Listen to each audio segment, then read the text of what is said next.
Good morning, everyone. So this is my day. I've got quite a busy day today.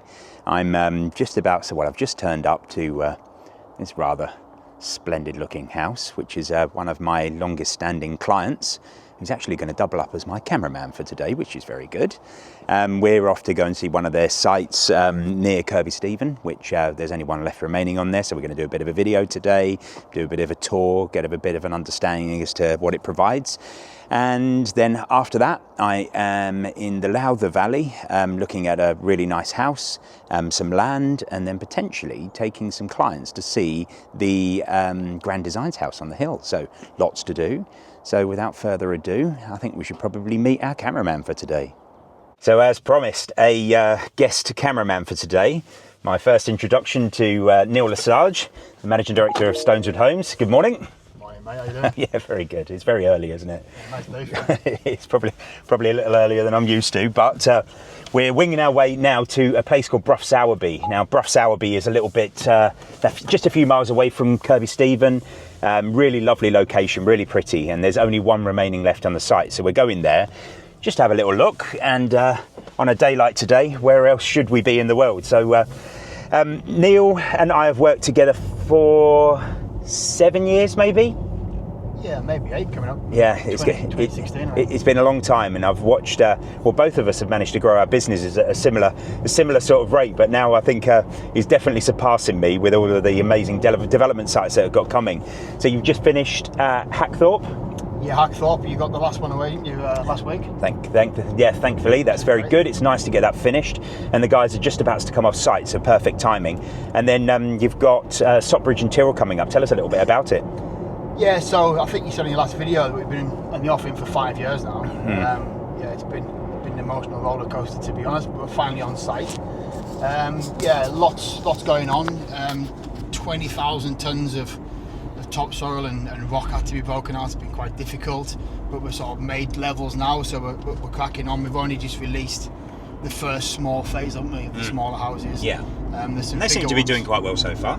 Yeah, so there's four houses away now, so yeah, it's exciting. It's an amazing site. It's the best site I've ever done, to be honest. It's probably the best site in Cumbria, in my opinion. It overlooks the hills of Water Valley. Yeah, it's just exciting, especially when the sun's shining at the moment. The lads are working hard and got lots of progression. So yeah. Well, as I said when I went to site the other day, it had been a little while since I've been, and the amount of change that's happened within such a short space of time. Hey, look, I'm no developer.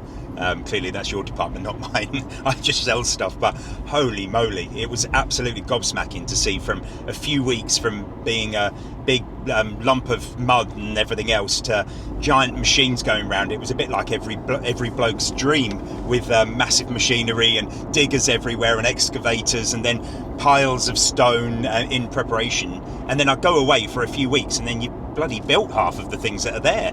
So that's I mean, clearly you're putting this down to something, but what's managing to give you all this progress so quickly? I think ultimately, because the rock was there, we thought it was a problem initially, and it has been a problem to take it all out, but you end up with a flat, strong platform which you build your foundations on. Yeah. So we've just sort of rattled through with loads of foundations and have like teams following behind, like in a sequence. The progression's there, so foundation team comes through. Then you got the underbuild, then you got the slab comes through, timber frame, externals, roof. So it's like a nice progression. And because we've got loads of rock, the site's been dry, so there's lots of good drainage there. So yeah, and we have the Lage that have entered as a neighbouring field. Yeah. So it gives us a chance to sort of store things off site as well. So there's not a lot of clutter. It's at the moment it's the perfect site, to be honest. It's the cleanest.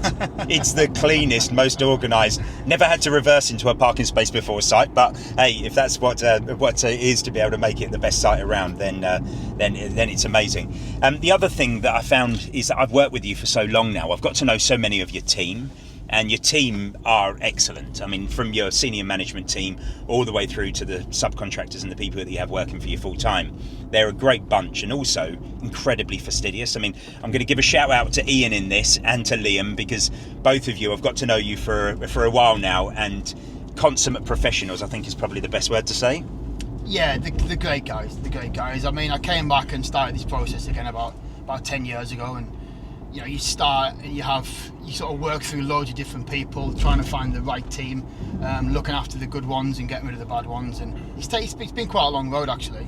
but we're now in a position where we like to look after our staff. We pay all the subbies twice a month, and we've got the best team of guys I've ever seen in a building site in 30 years of development. It's really, really good. Senior management team's small, but really, really effective. Ian's the operations director, so he manages all the day-to-day stresses, and Liam's the primary site manager who looks after all the lads on site. And all the guys we use are great, honestly, across the board. We are very lucky. Yeah, no, absolutely. Well, I'm looking forward to seeing the site unravel, but today our attentions are firmly focused on the last one remaining at Brough. So it's a very large semi-detached house. But when I say very large, you wait till we get there. It's got, I think it's a little around about an acre of land. The views over the 9 standards at the back it's beautiful. It's a different location, one that we haven't looked at so far in these videos. So I'm going to thank Neil now for being my trusty cameraman for the beginning leg of this journey, and we'll see you in Brough in just a snap. So here we are in Brough Sowerby. Just behind me up here is the 9 standards, which is I've not been up there, but is a stunning feature on the fell tops. And everything around me here is rather beautiful. So excuse the pan round too fast there. But I've been over here looking at this, working out a bit of a idea as to getting this ready and getting it ready for market. It's absolutely stunning. But this location, we're in Kirkby Stephen, so we're not too far away from the Yorkshire Dales National Park. Which is just literally just there. The nearest town to here is Kirkby Stephen, which is a lovely little town, little market town, plenty of shops and amenities and good restaurants and everything else. But I don't know if you can see in the background, in every angle that I point my camera, I have mountains, we have mountain views. It never fails to amaze me how spectacular this county is. I mean, we have such a diverse collective of landscapes, from harbour towns, which are incredibly famous worldwide, through to the Lake District National Park, which millions and millions of people visit every year, and then various other areas like where we are today, which are great for tourism, but they also hold a really strong sense of community, and all of the things that I absolutely love. As I said, last one left on the development. I'll go and have a look, because I think there's a bit of a lake up the road, so I'm going to go and have a look, because that's just connected with the sides of these properties. So let's go and have a peek and see what wildlife we can see today. So I'm back with Neil again now, after having arrived on site. As I said to you, there's only one property remaining now, which is quite exciting. The view's over towards the 9 standards. It's a shame that I can't actually work out how to zoom in with my camera, otherwise I would have been able to give you a closer look. But I think what I'll do is I'll chuck a picture in to the video so that you can actually see what I was talking about. We are looking now at something, a bit of a surprise. When Neil bought the site from me a couple of years ago now, it came with a bit of an additional extra, bit of a wildlife haven. I'm not going to give the game away too much, but how many times have you walked up and down this track? Yeah, it's lovely. It's lovely. We've been spent a bit of time clearing it all out. Last year, there's a bit of a lake down at the bottom, and it was just full of the weed and overgrown. So yeah, it's lovely. He gave the game away. He gave the game away. You wait till you see this. Love a water feature. I think if you live in Cumbria, I think the water must be in your blood somewhere along the lines. So what did you do with the lake down at the bottom? Now, when we get to it, you'll see. But what did it start off like? Well, we sort of bought the whole thing because of the lake. I don't know where you'd find another one, to be honest. It's really private, in a bit of a dip. You can't see it from anywhere. Got loads of wildlife and trees. First time we came down here, there was deers. There were swans on the lake. It was amazing, but it was very overgrown. I don't think it had been looked at for over 30 years. So it was just full of pondweed, complete, like a couple of small sections of lake was left. So we got a company in to clear it. And I reckon they took out 200 to 300 tons of pondweed. Wow. It was unbelievable, to be honest, there for weeks. It was like a boat with some forks on the front, sort of dredging and getting it all up. See, it's looking a lot better now. Yeah. There's somebody who comes down here every week and maintains it. I just think it's just beautiful, to be honest. Wouldn't we both love to have that outside our own house? Completely true. Honestly, when you get to see this in a minute, it's an absolute wildlife haven. When I came here before, there was swans nesting, cygnets going around the lake and everything else. And I know that there's such a good level of wildlife here. And we're both passionate about wildlife, especially birds. That's the truth, isn't it?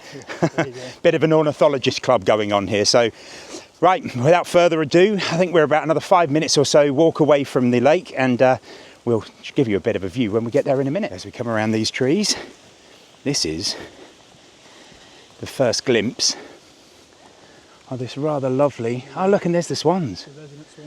Look, there they are. Just over there. Wow. Those lily pads have come up really well since... Holy moly. But look at this. And we're going to keep walking now, just so we can show you from the other side, because it's even more impressive. We're now at the largest part of the lake, which, wow, is beautiful.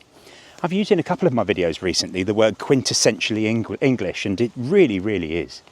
You've got swans bobbing about, bulrushes everywhere, lily pads, a lot of scenery, which really... Oh my word. And on cue, out come 3 beautiful cygnets and the mother swan, by the look of things.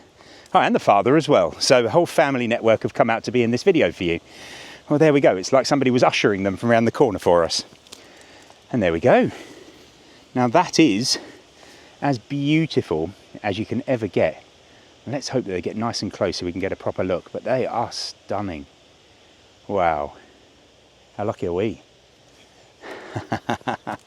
How lucky are we?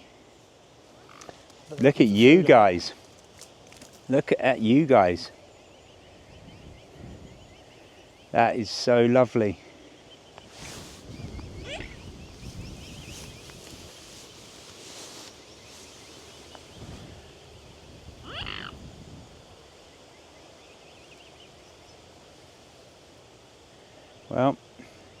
Well done, Mr. and Mrs. Swan. You brought out some beautiful cygnets. Neil and I were just saying that this is the place, this is the view, all the way through. Shows how this dog legs all the way round. Obviously that's the home of the swans over there, which looks like it's been for a long time.